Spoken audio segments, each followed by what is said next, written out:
घाटकोपरच्या इमारत कोसळून झालेल्या दुर्घटनेत तब्बल 7 जण आतापर्यंत मरण पावले। ढिगाऱ्याखाली आणखी अनेक जण अडकले। दुर्घटनेतल्या मृतांचा आकडा वाढण्याची भीती व्यक्त होते।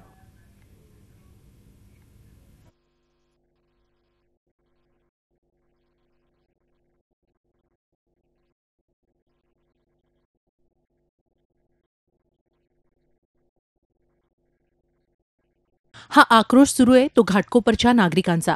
इथं सकाळी 11:15 वाजेपर्यंत साई अपार्टमेंट नावाची 4 मजली इमारत उभी होती, पण तिथं आता उरलाय तो सिमेंट कॉन्क्रीटचा ढिगारा। ही इमारत कोसळून झालेल्या दुर्घटनेत अनेकांचा मृत्यू झालाय। आणखी अनेक जण ढिगाऱ्याखाली अडकलेत।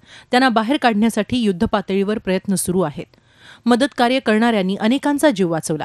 त्यांना तातडीनं शांतिनिकेतन या खासगी रुग्णालयात दाखल करण्यात आलं, तर काही जखमींना उपचारासाठी राजावाडी रुग्णालयात हलवण्यात आलंय। बड़ा धमाका हो गया और ऑल ऑफ सडन ये पूरा बिल्डिंग जो सोच भी नहीं सकते थे नीचे आ गया ऑल ऑफ अ सडन। कितने लोग होंगे अंदर? ऑलमोस्ट यहाँ पर 1+3 का स्ट्रक्चर था। ये एक घर में एवरेज आप 3 से 4 लोग पकड़िए एक घर में। तो हमारे सामने 10 जन को रेस्क्यू किया है, 10 से 12 जन, और बहुत सारे फैमिली स्टिल पीछे फंसे हुए हैं। तळमजल्यावर सुरू असलेल्या रुग्णालयाच्या बांधकामामुळे इमारत कोसळल्याचा आरोप स्थानिकांनी केलाय। शिवसेनेचा स्थानिक पदाधिकारी सुनील सितप याचं हे रुग्णालय आहे। त्यानं विद्याखडे नावाच्या महिला डॉक्टरला हे रुग्णालय भाड्यानं चालवायला दिलं होतं। काही दिवसांपूर्वी रुग्णालयाचं नूतनीकरण करताना आतले कॉलम तोडण्यात आले होते। स्थानिक रहिवाशांनी त्याला विरोध केल्यानंतर सितपनं त्यांना धमकावून काम सुरूच ठेवलं। बिल्डिंगमध्ये जो हॉस्पिटल होता त्याचा मालिक सितप त्याच्या कारस्थानीमध्ये हा बिल्डिंग बसला आहे।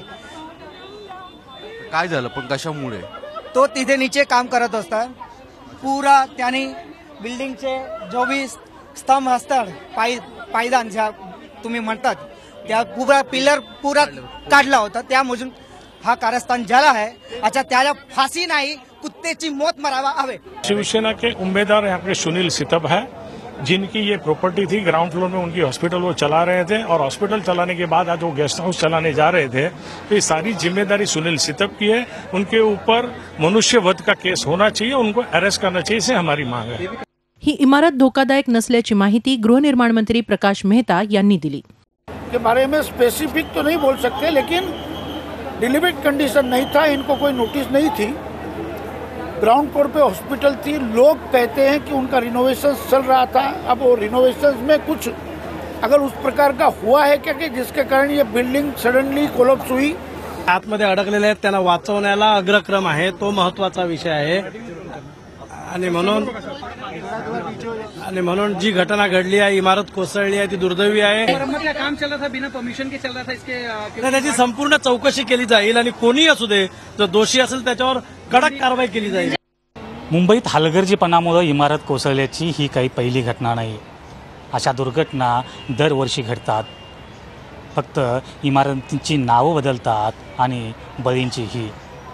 एवढं होऊ नये, महापालिकेच्या भ्रष्ट यंत्रणेला जाग येत नाही आणि स्थानिक राजकारण्यांचा हलगर्जीपणा कमी होत नाही, हे दुर्दैव। प्रशांत अंकुशरावसह कृष्णात पाटील, झी मीडिया, मुंबई। झी 24 तास रहा एक पाऊल पुढे।